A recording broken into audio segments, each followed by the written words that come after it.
Welcome, Totem Pole Nation, Lambo's Water Sports featuring the Big Brother. We had to talk about the University of Colorado because Colorado is big time. They're prime time Deion Sanders. The top targets and the commitments for the University of Colorado, class of 2024. They're ranked number 76, but Colorado has to win games first. Colorado might be undefeated. We'll see how that goes. But Colorado has to win games first. If they make the college football playoff, they're a top 4 team. Then Deion Sanders is going to take everybody. But Deion Sanders knows how to use the transfer portal. But they have 0 5-star recruits yet. That's yet. But they'll get some. But like I said, we're in the middle of football season. They got 3 4-star recruits and 5 3-star recruits. Like I said, they have 8 commitments as of right now. Big Brother, who is this guy? Because I think this guy's going to bring something special to primetime Deion Sanders. Yeah, so this guy right here is Aaron Butler. He's the 65th ranked player in the country, 5th ranked athlete. He's classified as an athlete because he does everything, bro. Wide receiver, running back, kick return, punt return, and DB. He's the 12th ranked player in California. And based on the film, based on his huddle, I know it's very surface level, but he's probably playing wide receiver when he comes to Colorado. I know it's more dependent on the depth, like what they need, but he's too explosive as a wide receiver to not have him there. He's so fast. It's crazy. The next guy I want to get into is defensive lineman Brandon Davis Swain. So if you heard Deion talking a couple weeks ago, he said that where they needed to beef up their roster is on the D line and on the O line. And he's doing it, bro. 4-star, like I said, 28th ranked D lineman in the country, 5th ranked player in Michigan. Guy right below him is another 4-star and D lineman, Omar White, 43rd ranked D lineman in the country, 47th ranked player in Georgia. And like I talked about in the Virginia Tech episode, Georgia's arguably the deepest state when it comes to recruiting in the country, maybe outside of California.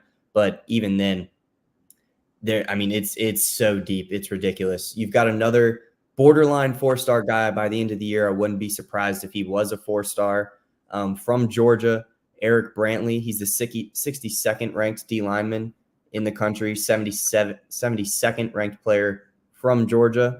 Like I referred to in the Oregon video, they're competing for 5-star D lineman Aiden Breland from Cali. There's like 6 schools that are in his top choices, so it wouldn't be a shock if he goes somewhere else. But I'm not gonna doubt Deion's recruiting prowess, man. He's too good to think that Colorado's not going to be in like his final 3 when it comes to choices. They're competing with Georgia and Tennessee for a 4-star athlete in Cameron McKell. He is a quarterback and defensive back. He's the 9th ranked athlete in the country, 21st ranked player in Georgia. And if you watch even the first play on his huddle, just the first play, he is the fastest person I have ever seen in a huddle video. This dude, and it's not like he's not playing top caliber guys. I just went into how deep the recruiting pool is in Georgia. He's pulling away from guys effortlessly, bro. So I don't know if he's going to play QB. I didn't see too many passes on the highlights. But I think he's too electric to just keep on the defensive side of the ball. He's too fast, but he is a very good defensive back as well. So we'll have to see. The experts are predicting him to commit to Georgia. Again, not going to sleep on Deion. You can give me your crystal ball all you want. The guy's electric, and he seems like the kind of player that Deion's going to go after hard. He visited Colorado this past weekend for the Nebraska game. Obviously, that went well. Had to rub him in the right direction. They're competing with Vanderbilt and Kentucky for a 3-star edge rusher in Amontre Bradford, 76th ranked edge in the country, 119th ranked player in Georgia. Now, that does not mean that he is buns. Georgia's deep. I watched the film on this guy too. He's ridiculous, bro. 87 score. Like I was talking about in Virginia Tech episode, an 87 would put him in the top 15 in Virginia. It just so happens that he's in Georgia. So that's affecting that ranking a little bit. He also visited Colorado this past weekend. I can't imagine that he's picking Vanderbilt or Kentucky over Colorado, bro. I mean, I can't see it. The issue here is clearly not quality. They've got quality recruits, but it's the quantity. That's why they're ranked so low. I have full trust in Deion to get those numbers up. And as you said in the intro, he knows how to utilize the transfer portal. So just because this class itself isn't ranked super high doesn't mean that they're not going to have a great product on the field in Colorado.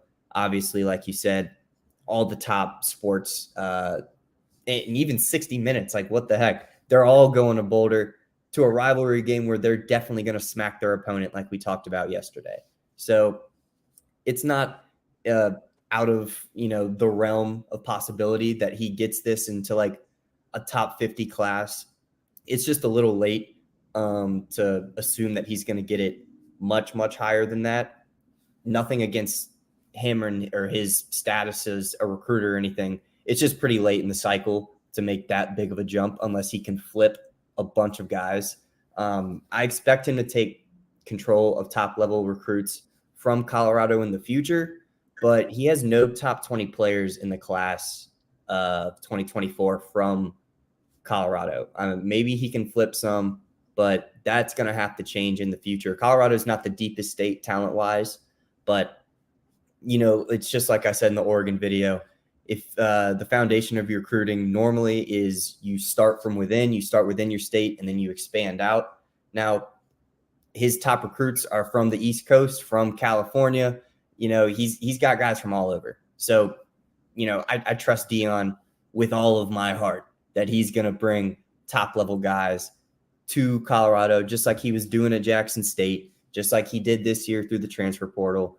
The 76th ranking isn't a deterrent for me thinking that he's not going to, put a great product on the field in years to come. He's got depth already. Adding the quality of these recruits is definitely going to help bolster that roster. But he's going to have to step it up a little bit if this is going to be continued success. You need depth, obviously, with all the talent that they have. A lot of these guys are probably going to be playing at the next level, the top caliber guys. So he's going to have to get – that's not even a probably. They're definitely going to be playing at the next level. So he's going to have to get dudes to fill in those gaps. But who else are you going to trust in recruiting?